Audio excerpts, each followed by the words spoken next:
নাজমুল হাসান শান্ত আর রোহিত শর্মা ম্যাচের পরে প্রায় 40 মিনিট গল্প আলাপ করে।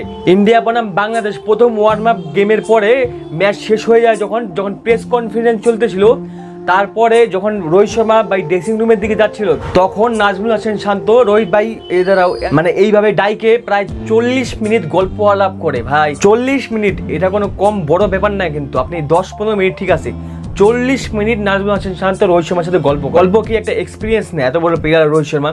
তো ওনার ব্যাপারে, ক্যাপ্টেনশিপ ব্যাপারে, ওনার ব্যাটিং স্কিল ব্যাপারে কি বলে হচ্ছে সেই সব ব্যাপারে মানে আলাপ করতে থাকে। আর সেই জায়গায় গাইস রোহিত শর্মার সাথে দেখা করার জন্য কয়েকগুলো ফ্যান ভাই অনেকক্ষণ ধরে দাঁড়ায় ছিল। শান্ত ভাই গল্প করতেছিল, তারপরে ফ্যানগুলা চেয়েতে যায় শান্ত ভাই, শান্ত ভাই তুমি যাও না, গপসপ মারে আবি যাও।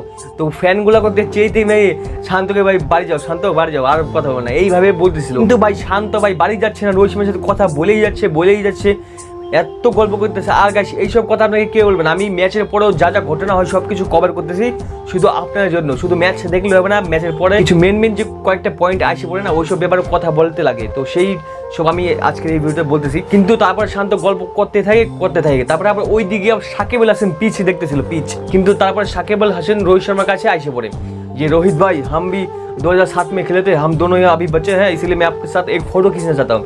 तो সেই জায়গায় তারপর রোহিত শর্মা আর সাকিব আল হাসান একটা ফটো খিচে, তারপরে রোহিত শর্মা সাকিব আল হাসান প্রায় 10 মিনিটের মতো গল্প করে। প্রায় আপনার রোহিত শর্মা এই দুজনকে নিয়ে 1-1.5 ঘন্টা ভাই মাঠের খেলা শেষ হয়ে যাওয়ার পর গল্প করতেছে শান্ত আর ভাই সাকিব আল হাসান। আর গাইস এই পিচটা নিয়ে অনেক সাবাল উঠছে, এই পিচে একদম ঘাটিয়া পিচটা আনা হয়েছে অস্ট্রেলিয়া পার্ক থেকে। ভাবছে পুরা ভালো পিচ হবে, পুরা খেলা পুরা মজা মানে রান টান হবে, কিন্তু সেই জায়গায় কিচ্ছু হয় নাই।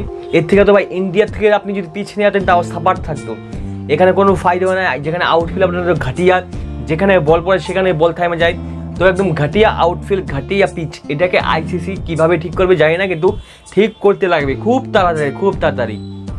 কারণ এইসব ভাই ওয়ার্ল্ড কাপের মতো একটা বড় টুর্নামেন্টে এখানে আপনি আউটফিল্ড ভালো চান, পিচ ভালো চান, তাহলে ইন্টারেস্টটা আরও বাড়বে। এখানে আরেকটা কথা, যেই ফ্যানটা রোহিত শর্মার সাথে দেখা করতে আসছিল, রোহিত শর্মা পুলিশদের বলছিল ভাই বাদ দেন, এনাকে ছাড়াই দেন। কিন্তু ভাই আমেরিকান পুলিশ অনেক ভাই নিয়ম কারণ দিয়ে রেখেছিল, ওনাকে ফটাফট অ্যারেস্ট করে ভাই বাইরে নিয়ে গেছে।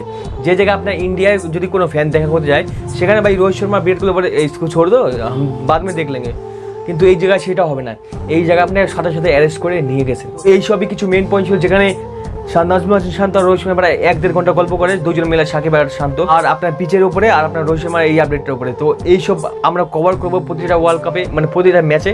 তো যারা পরে ম্যাচের পরে কী ঘটলো, কি কার সাথে আলাপ হলো, তো সব কিছু কভার করবো। আমাদের পাশে থাকেন আর চ্যানেলটা ফলো করুন, একটা লাইক দিয়ে দিবেন। তো বাই, দেখা হচ্ছে পরে কোনো ইন্টারেস্টিং ভিডিওতে।